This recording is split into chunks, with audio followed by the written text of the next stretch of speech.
پاکستان کو کسی ملک سے اقلیتوں کے تحفظ کا درد لینے کی ضرورت نہیں۔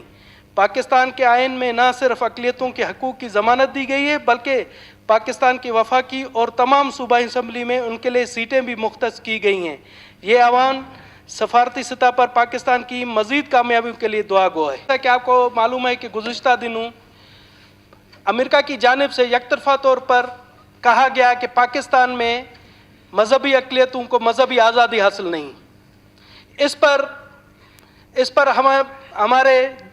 وزیر اعظم پاکستان جناب عمران خان نے جرأت مندانہ اقدام کیا اور انہوں نے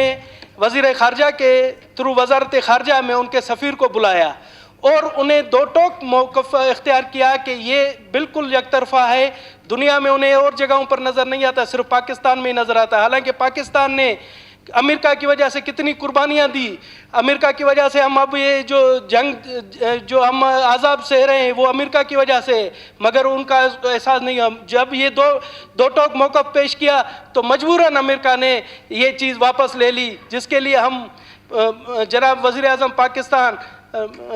عمران خان کے بہت مشکور ہیں کہ انہوں نے اس طرح سے جرأت مندانہ کیا اور حقیقت پسندانہ اور دو ٹوک موقف پر میں خراج تحسین پیش کرتا ہوں، میں حکومت کی جانب سے خراج تحسین پیش کرتا ہوں کہ انہوں نے بہت اچھے طریقے سے، اور ساتھ ساتھ میں بتا دوں، پچھلی دفعہ بھی میں نے آپ کو کہا تھا کہ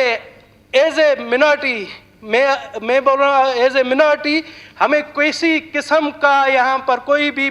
مذہبی پابندی نہیں، ہم اپنے مذہبی فرائض انجام دینے میں آزاد ہیں، ہمیں کسی قسم کی رکاوٹ نہیں ہے۔ ایون میں نے آپ کو بتایا تھا کہ ہمارے جو دوست ہیں، ایون ہمارے مولوی حضرات بھی ہمارے تہواروں میں شرکت کرتے ہیں، جن کے لیے میں ان کا شکر گزار ہوں، ہمیشہ انہوں نے ہمارا ساتھ دیا ہے۔ تو اس لیے میں وفاقی حکومت کا ایک دفعہ پھر شکر گزار ہوں کہ انہوں نے جرأت مندانہ اور پاکستان کا موقف پیش کر کے پاکستان کے عوام کی آواز وہاں تک پہنچائی ہے۔ بہت بہت شکریہ۔